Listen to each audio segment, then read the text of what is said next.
I'm Krystal Moore, the Doctor from Doctor Who Velocity. And you are listening to Mark Who 42.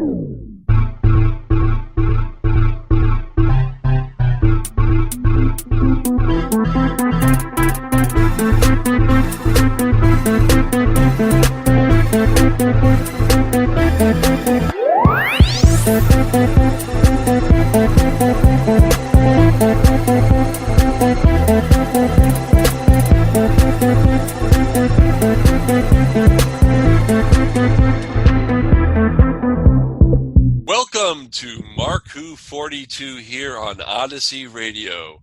I'm your host, Mark Baumgarten. With me today is Zion Quiros. What's up, Mark? Hey, Zion, how's it going? Great and everything. Almost got caught in the time vortex and everything, but I'm good now. All right. Today's show is going to be a great show. We have two guests for you, and they're going to be in separate segments. This is all about the Doctor Who fan film phenomena, Doctor Who Velocity. They are coming out with their fourth episode within, I think, a month and a half, and we wanted to help promote it and talk about it with the star of the show and with the director and editor of the show. But we're going to start with the star and writer, Krystal Moore. Hi, Krystal. Hi, Mark. Good to talk to you.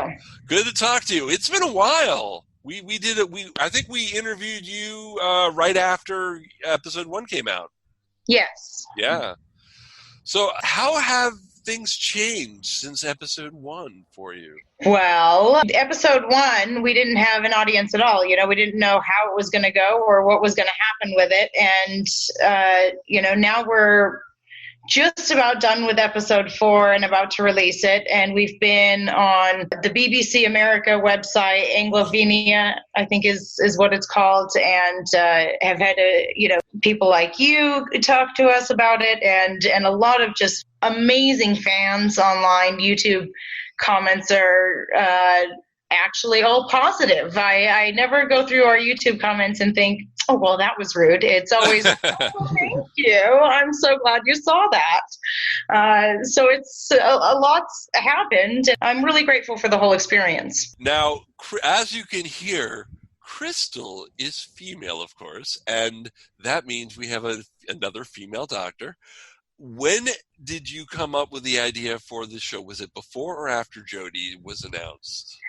Well, actually, the first idea for this I had was when Matt Smith left. I just had this sort of flood of comedy sketch kind of satire scenes where things would just turn out differently if the Doctor were female in these situations that have already happened, and I brought it up to Chris, and he thought, oh, that's a really good idea. And I'm a comedian, so I was thinking of it more from like a satire comedy angle. Then we had a son, we had Oliver, so we got a little distracted for a couple of years, and I didn't make it that time. So then Capaldi announced that he was leaving. That came out, and I just got this gut feeling like it's time to do it. So I told Chris, it's time, right? Let's do it. And he said yes. And so I started thinking about places to take her. And I was, I think, right about at the sort of bullet pointing ideas for the witch hunt, the witch trial story. Yes. When my sister texted me and said, have you seen the announcement? And I said, no. She goes, well, I won't ruin it. So I watched it, and I was so thrilled because I love Jodie Whittaker so much and have so much respect for her as an actor. So I was so excited, and also it confirmed, okay, I'm on the right zeitgeist. Like I was right. It is time. But it was also like, oh no, how am I going to make this different in some way, or stand out as its own thing? And Chris has just done an amazing job to visualize that in its own unique way, I think. Yeah. And we'll be talking to him with him after the break. Christopher Phillips, your your husband, and wow, Oliver. How is Oliver today? He is a spitfire every day. He's a morning person, so he wakes up 6 o'clock in the morning just about every day, and he is just a rocket. He's ready to ride his bike around the world. He's going to change something or break it.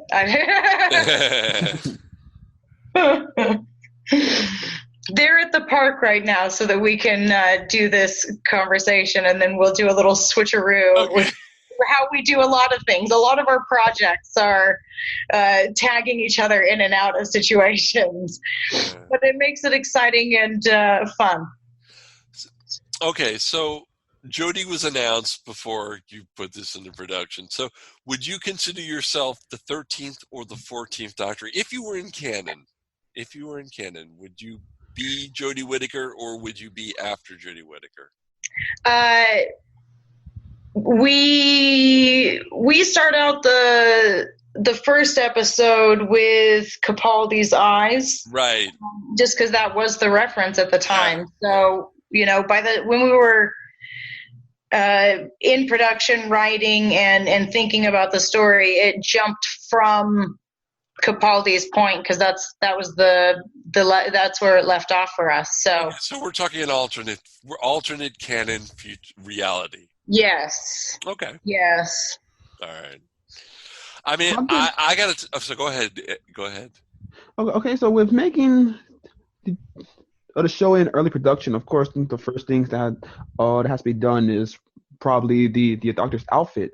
So what was the process of coming up with the outfit that you was going to wear? Oh, that was a great question.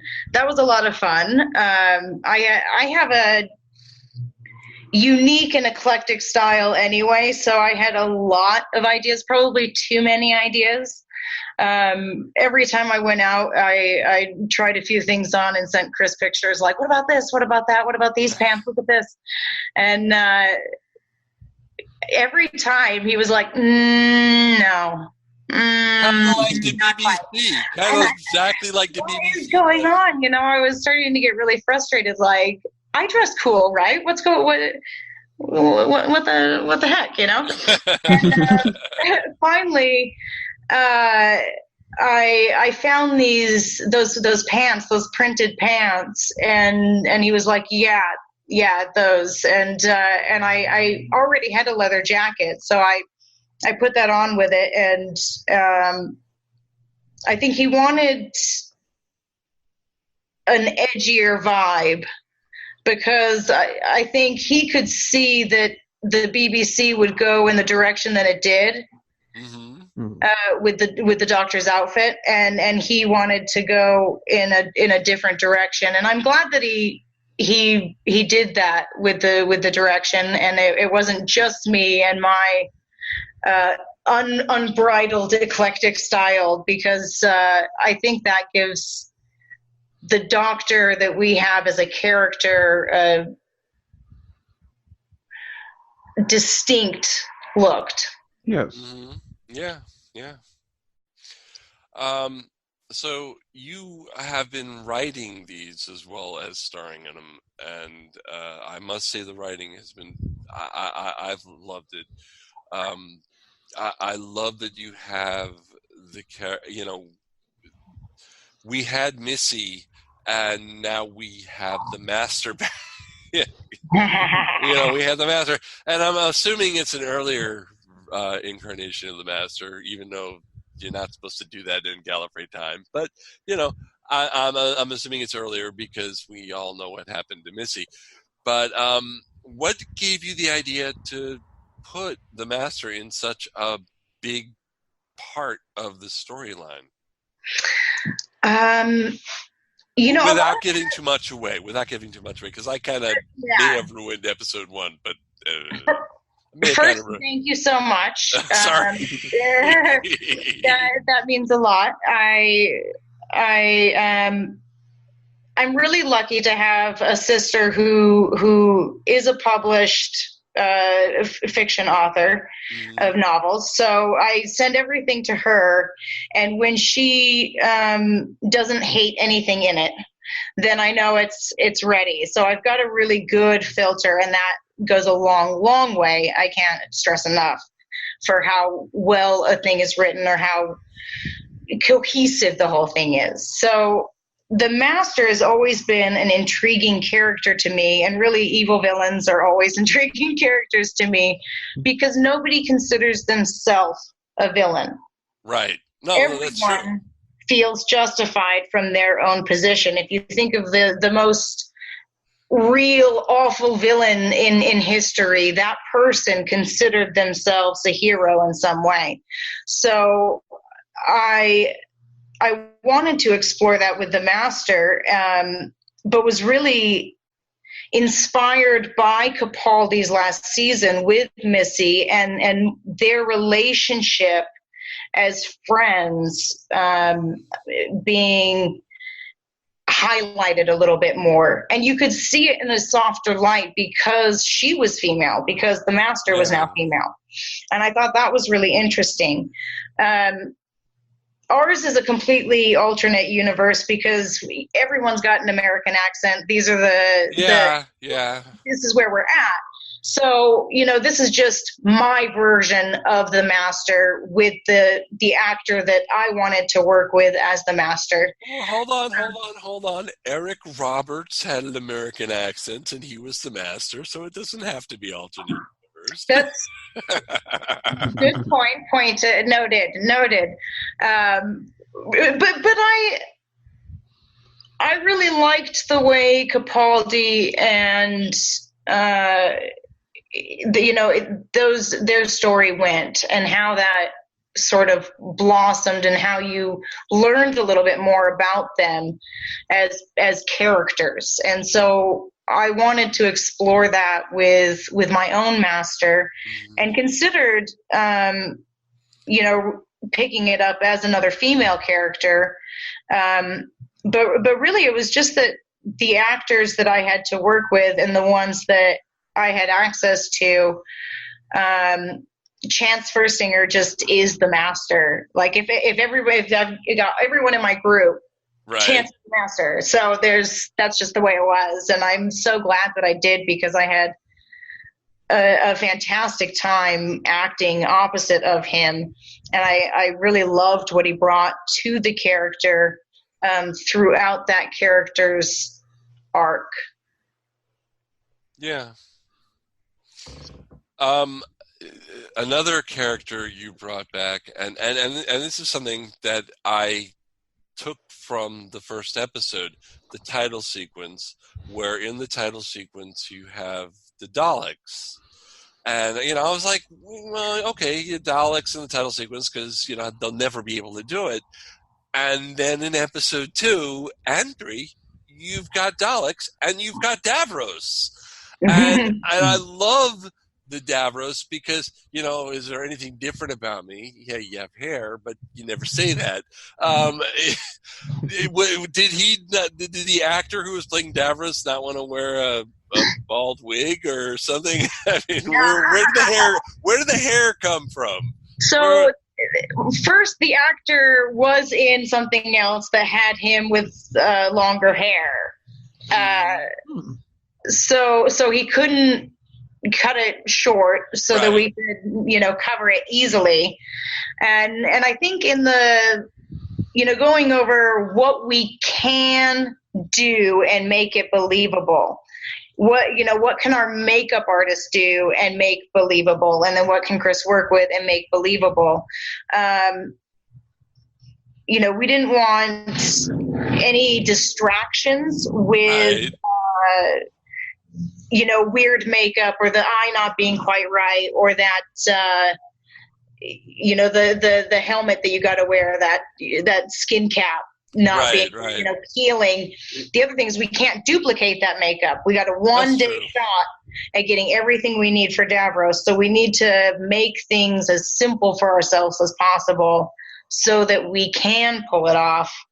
And I think that's where some of these sort of fan things make mistakes, is that we couldn't duplicate Davros exactly.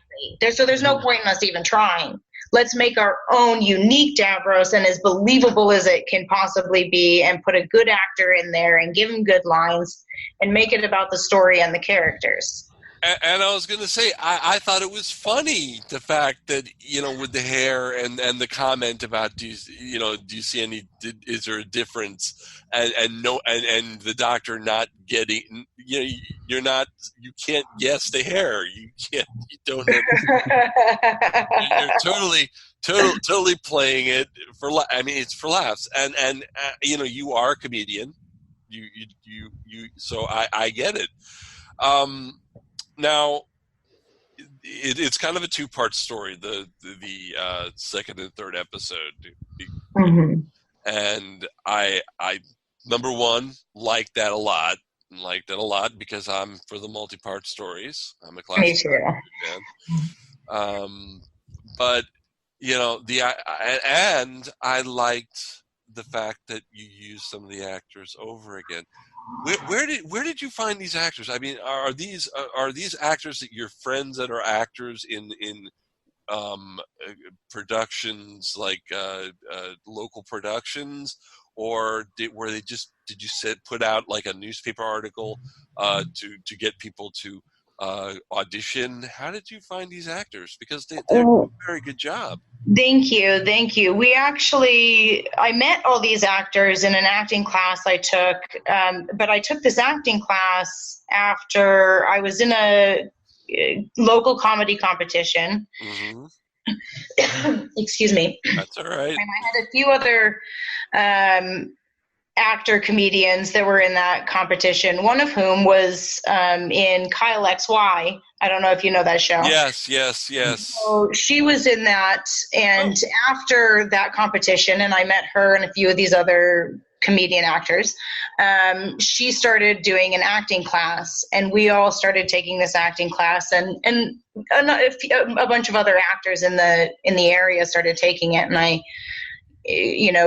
became friends with a good little group of them. And when I started this project, I sort of already had in mind actors I wanted to work with and characters that they could be. I'd already fantasized for a couple of years about all the different characters these people could be, as an actor and a writer, and appreciated. I'd already worked with them, in those sort of exercises in the acting class, so I knew how they are to work against. Right. Okay. Yeah. No. I want to ask about playing the Doctor. So, of course, when you play a new Doctor, you want to bring something new that's never been seen, but you're still playing a time traveler that has 14 plus lives. So, my question is that did you draw from any other Doctors and their personalities and like try and integrate it into your own Doctor? Oh, definitely. You have to. Part of acting is giving yourself. It's a little bit like brainwashing yourself. False memories. You just daydream on the memories of this character, the real moments, and the more emotionally raw and real those memories you can make them, the better, more rich a character you can develop inside yourself.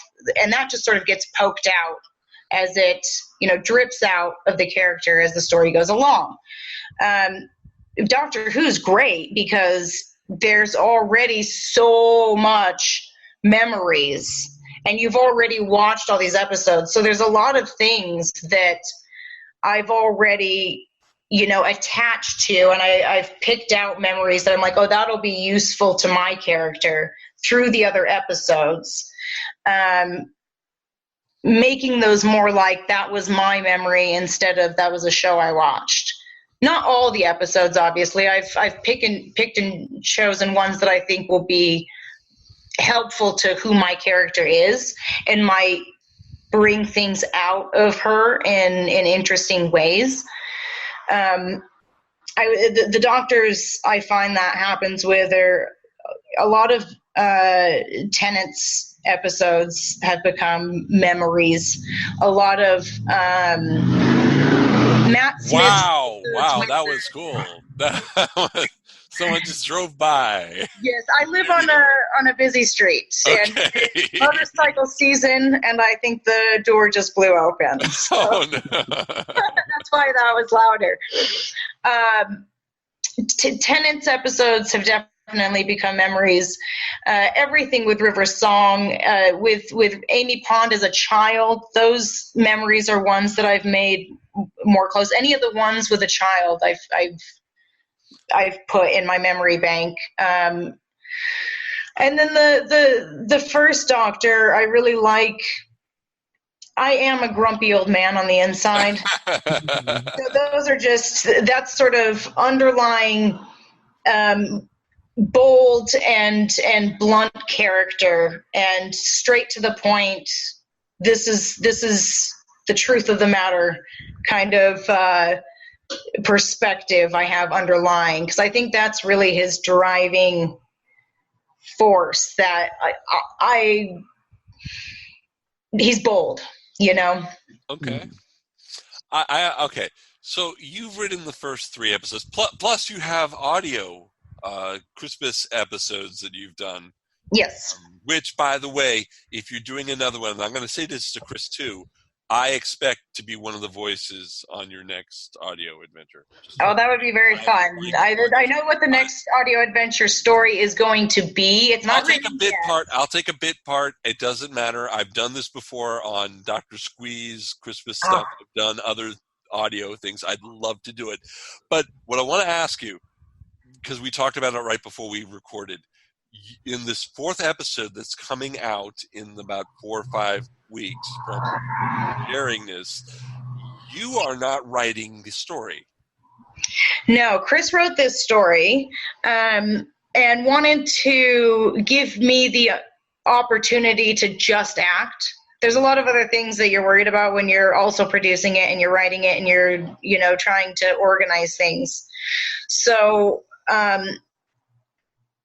he had a really fun story in mind, and wanted to give me the opportunity to not worry about any of those things and just come in and act. So he took the entire pre-production, writing, organizing, everything, and I got to just receive the script and then read it and get to the end and be excited and moved. It was so cool.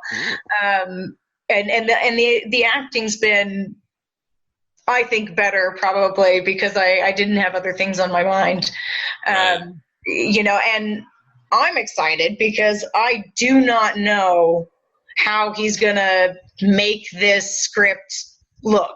I don't know how is this going to come out? What is it going to look like? I have no idea. And there's an extra little special element that I won't give any spoilers to, but is a very exciting surprise that I don't know how he pulled off, but the whole thing is just exciting. And I've been getting word that there's an 80s vibe to this episode. There's an 80s There is. It is the Summer of Love dance rave scene in 1989, where they were using pirate radio stations to announce illegal dance parties. Cool. And one of those, this is just history, and you can see it in the trailers. One of those dance parties got busted because it was at Stonehenge, so of course it got busted. Yeah. And that was a whole thing, and he thought, oh, that's interesting. That's a good jumping point for some fun sci-fi right there. Yeah. All right, Krystal Moore, the writer of the first 3 episodes of Doctor Who Velocity and the Doctor in Doctor Who Velocity. We want to thank you very much for coming on our show. When we come back to Mark Who 42 on Odyssey Radio, we're going to have Christopher Phillips, your other. Yeah. Maybe we'll talk to him about Father's Day because yesterday was Father's Day, so maybe we'll talk about Father's Day on this timey-wimey show. So thank you for coming by, and when you come back, folks, Christopher Phillips here on Mark Who 42. Don't go away. Don't go away. We'll be back with more Mark Who 42 after this. You're listening to Odyssey. Oh my God, it's full of stars. You're now listening to Mark Who 42 from the Whoniverse and beyond. Welcome back to Mark Who 42 here on Odyssey Radio. I'm here with Zion Quiros. Hey, Zion, how's it going? Great. And yourself, Mark? It's going great. You know, we had a great talk with Krystal Moore of Doctor Who Velocity just a few moments ago. The doctor herself. The doctor herself, yes. And now we're going to talk to Christopher Phillips, her husband, and the director, editor, and writer of episode 4, as we found out, of Doctor Who Velocity. Welcome, Chris. Hello, how are you guys doing? We are doing great. Great. Yeah. First of all, it's been nice. You know, we haven't talked in a while. It's been a while. You were on our other iteration of our show, and we're glad to have you back. We're glad to have you back. Thanks very much. It's it's been I guess a year or two. I think we started. Where are we now? 2017. We started making these, and year and a half, 2 years into it now. So yeah, we I think we talked right after episode 1 came out. So from there, you had people, you weren't known. You guys weren't known. You were just, and it's become a phenomenon. I mean, BBC America's webpage. So you got publicity there. You got publicity in our show. You got publicity in other shows. You've been doing the rounds. And now, what is your YouTube subscriber number? I think we have over 1,000 people subscribed now, which is pretty cool. But we have video streams. We've had 250,000 altogether on our different accounts. You know, we have Facebook, YouTube, and then we also have Instagram now as well. And it's been going really great. We've got great feedback, loads of really nice comments on the YouTube, and it's I've been making videos for kind of 15 years now online almost. Right. And the one thing that I've noticed, the landscape has changed. You know, there's a lot more competition now out there. Yeah. But if you can get a good, I feel like we have really good fans. And we have a lot of contact. You know, people write us really nice messages and ask us, you know, they're really paying attention to it and asking us questions about the plot and how we came up with it and all that stuff. So it's been really nice. Yeah, it's been great to get a lot of community, you know, really positive stuff from the community. Yeah.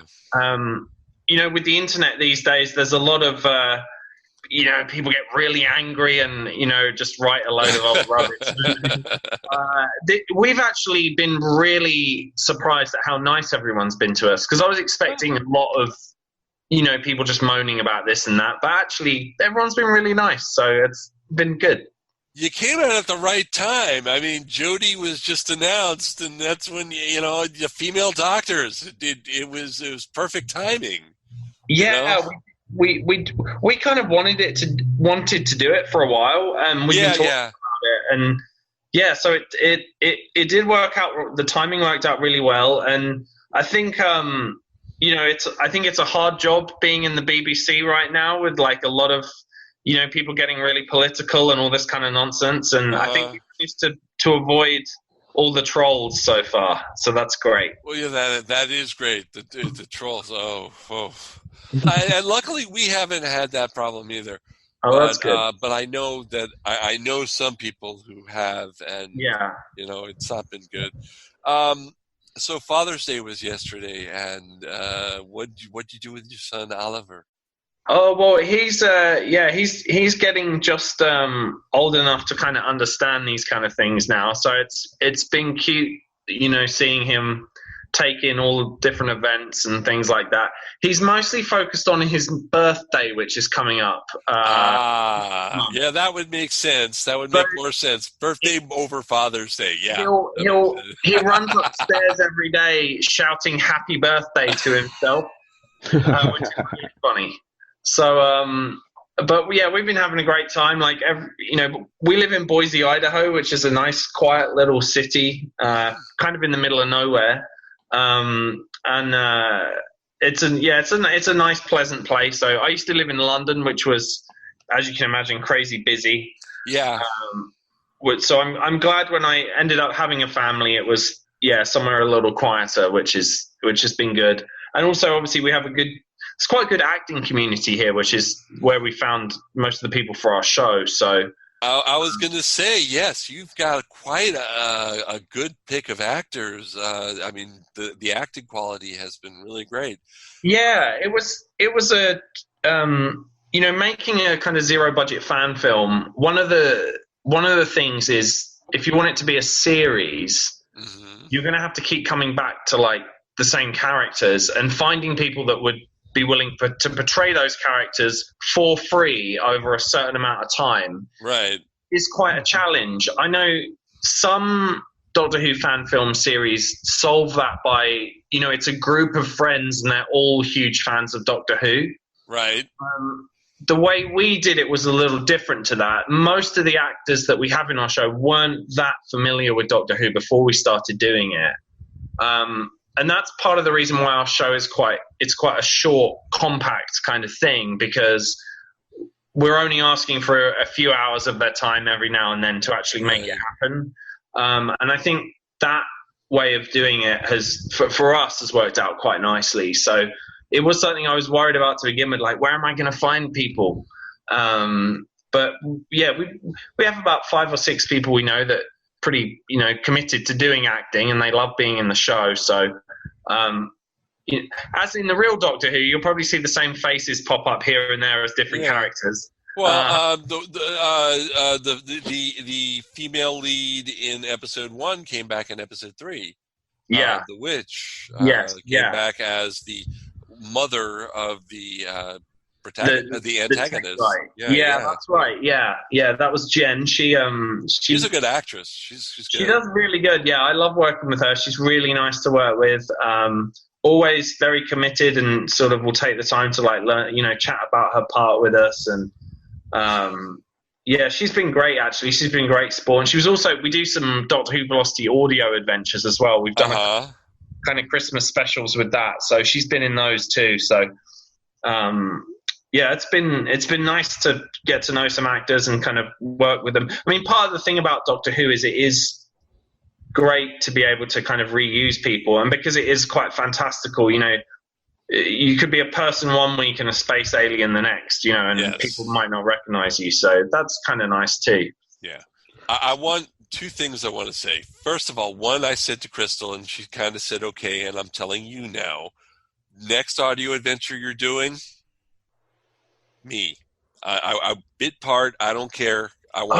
Sure. I've done audio adventures for Dr. Squee before. I did a reading of a unit story for the unit annual that they did. Cool. I love that. That'd be great. We'll definitely make it happen this time. We have the next audio adventure I'm working on is it's a slightly longer one as well. We're going for a 20-minute audio adventure this time. Wait a minute. Doesn't that take away from Doctor Who Velocity? It's still quick compared to what we have been doing. Yeah. This next one is it's basically a kind of tour of English literature. Meeting various different characters throughout time, and it has a kind of comical. There's a comical slant to it. We're going back in time. There's a lot of Chaucer's works are going to be in it. Oh wow! I'm in. I totally want this.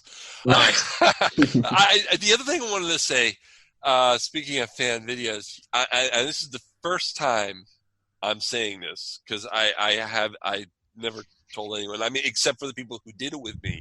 But back in the 80s, I had a video camera, and I made Doctor Who fan videos. Nice. I made Doctor Who fan videos. In fact, Zion, this is going to be funny. You know how I hate Adric? Mm-hmm. Zero room, I'll go. I was Adric in one of them, and and I hate Adric. So I played different parts. I played the Doctor too in other episodes.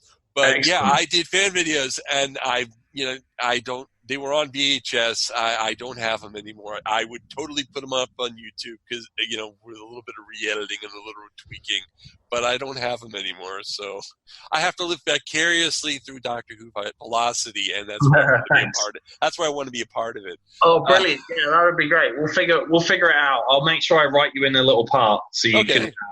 You've got there's going to be some options, so for sure. So yeah, brilliant. Cool. So you are a director, an editor, and a writer. Where did you get your start directing? Kind of the same thing that you just said, which was, I had a VHS camcorder when I was a kid and just started making silly movies. As I got older, I went to college and did a TV course in Bournemouth in England. And then I worked as a video editor at Viacom in London, doing a bunch of different kind of TV stuff. So that was kind of how I got started, and I've done a lot of like entertainment things throughout the years, but I'd not really got into drama. And then I moved to Boise, Idaho, and I thought, well, that's my drama career out the window.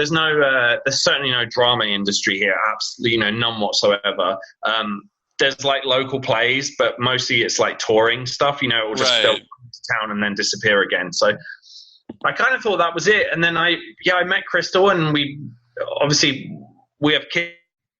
Well, but she was also into acting, and then she had some friends that were into acting, and that's how that kind of started off. So, and I'd done some kind of funny viral videos on YouTube before and experimented. And one of the things of doing a series and doing it on zero budget is maintaining consistency and being able to keep doing it. And it just so happened that Doctor Who kind of ticked all the boxes for what we were looking for. There's only one main character, that would be Krystal, wanting to play the Doctor, and we have a family together. So unless she has some bad news for me, hopefully she's sticking with me. Yeah. So that's all having a regular actor. I should have asked her that in the first half of the show. Yeah. I have to take your word for it now. And then second... and then obviously it can be different characters every episode apart from that. So that works out nicely. Right. And also Doctor Who has a sort of, a tradition of having slightly silly special effects, and stuff like that. So and it has a good fan base online, and a fan base that is, because Doctor Who is not as commercially viable as like everyone would hope it would be. It's not anymore. It was during the Matt Smith era. It was. It comes and goes, and a lot of people, look at Game of Thrones, the millions and billions of dollars they spend on that. Right. But 7 seasons, 8 seasons, or whatever, and it's done. Yeah. Well, Doctor Who's been going 60 years, so it has to have that consistency, and then that means that they can't, they can't wear it out. I think that's one thing there. So it does. At times it's huge, and then other times it seems to go quiet again. But we noticed that there are these online fans that would really love to see more Doctor Who, and we'd love to make it. So it kind of that worked out well. Speaking of making Doctor Who, getting from episode 1 to episode 4, of course, is probably been a long road getting from there to here.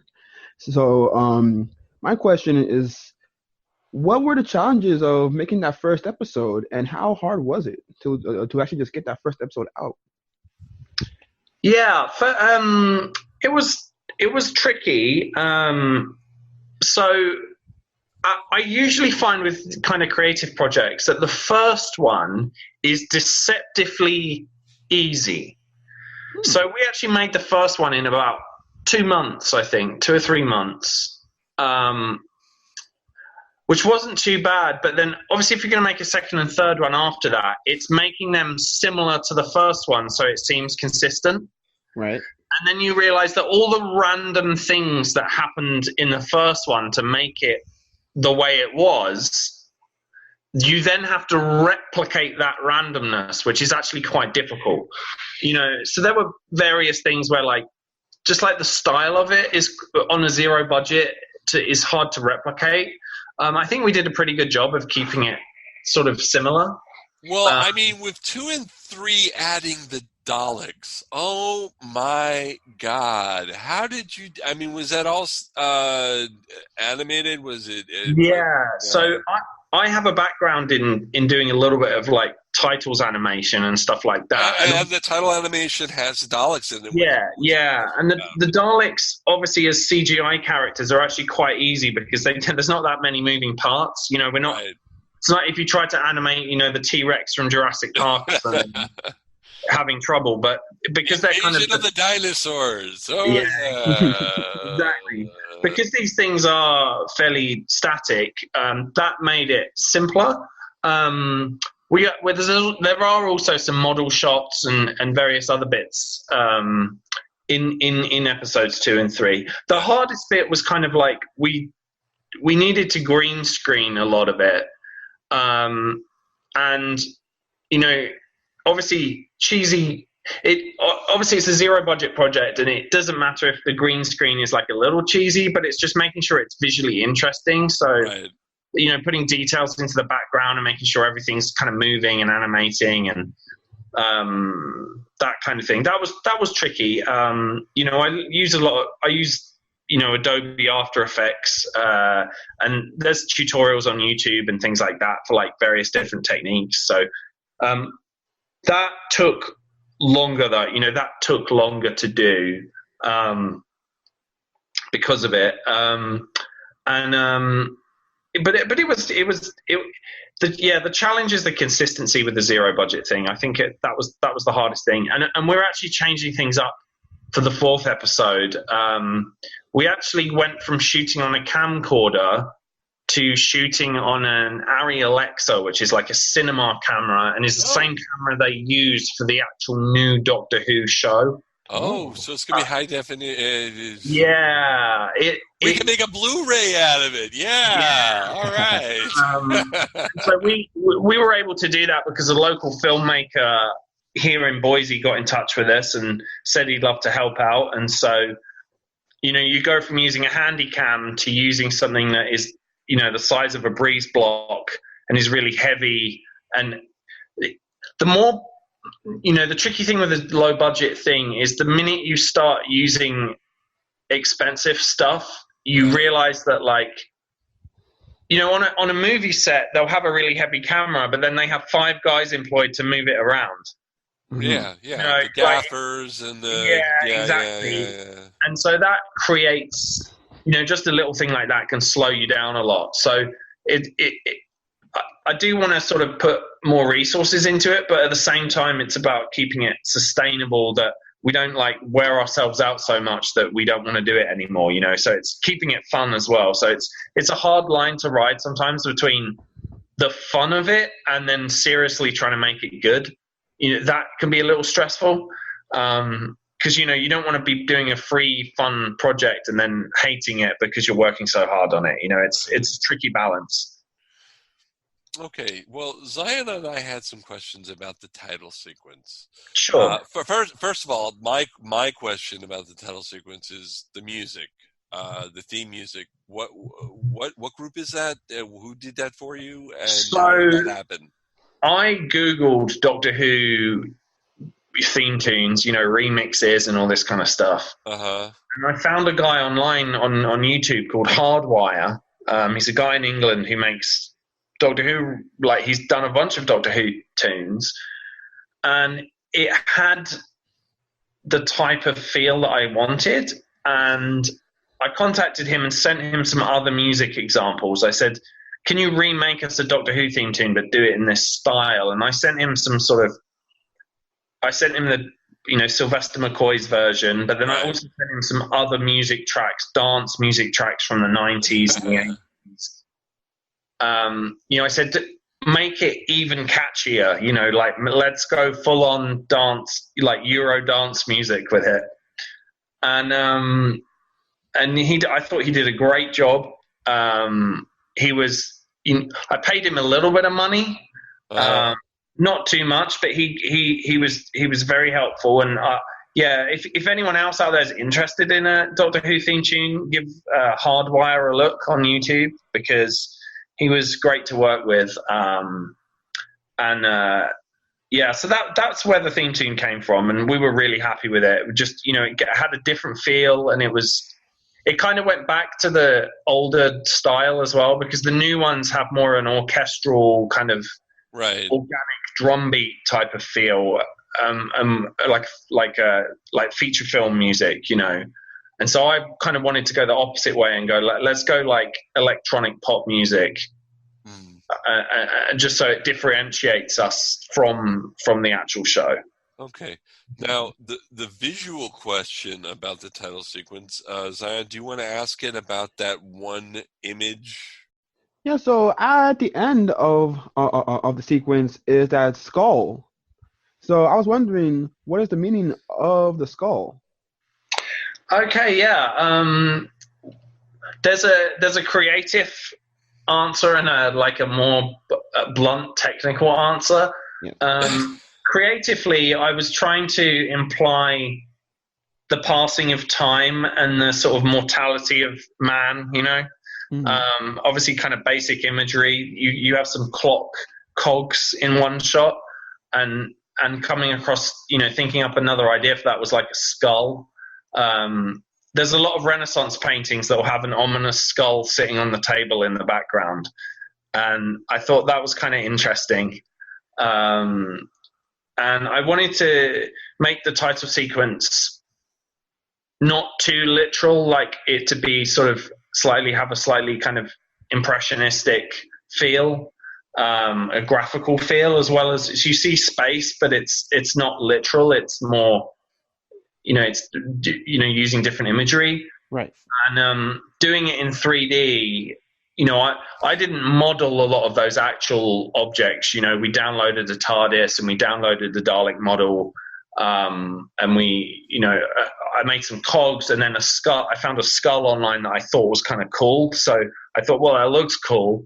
And then so it was kind of in between, two things: finding something that worked, and then thinking about how that imagery fit in with the sort of idea that I had, and the themes of it. And that's kind of, we actually explore more of that in our audio adventures coming up. So yeah, that's kind of where that came from, though. Okay. Chris, but we're starting to run out of time. I want to talk about your new episode that should be coming out within the next 4 to 5 weeks. Episode 4. You are the writer. Tell us a little about it. Yeah, so I wanted to make something about early 90s or late 80s, early 90s dance culture in England. Where I'm from was a big scene for where there were a lot of illegal raves in 1989. Kids were rebelling against the sort of Reagan-Thatcher politics and just wanted to go out and have a good time. So that was one element of the story.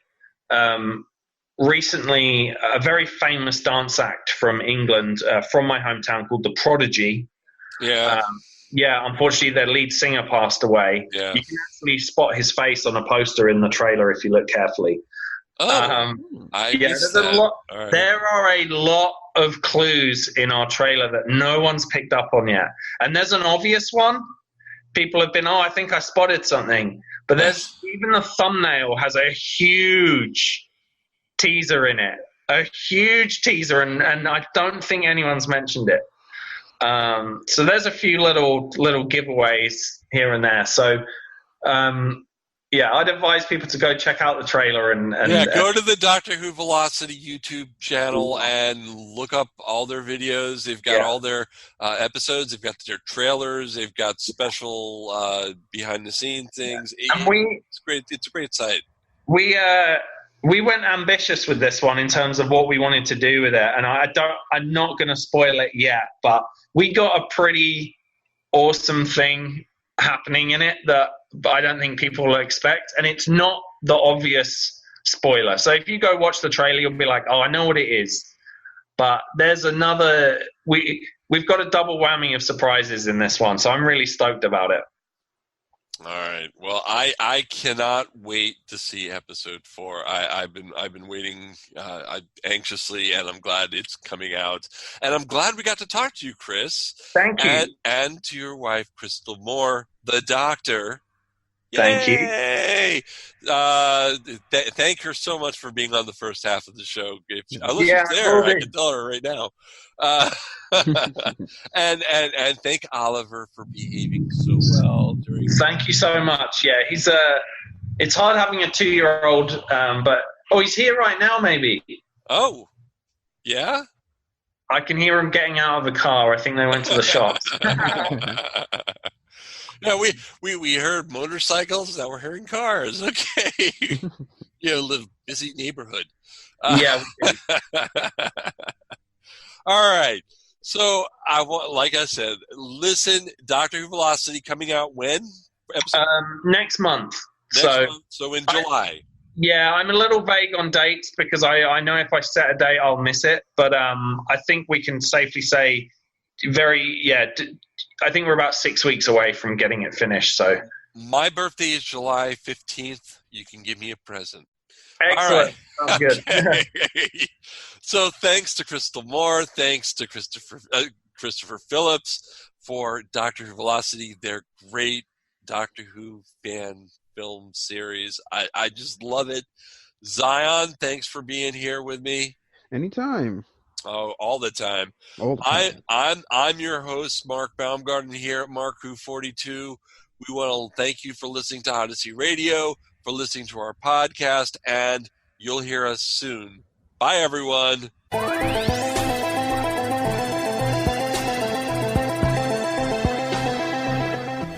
Who 42 has been written and presented by Mark Baumgarten, Trish Fryer, Eduardo M. Fryer, Iggy Matthews, and Zion Quiros. Mark Who 42 has been edited, directed, and produced by Mark Baumgarten. The theme music is by Sam Beckwith. Mark Who 42 is owned and copyrighted by Mark Baumgarten 2019. This is Odyssey Radio.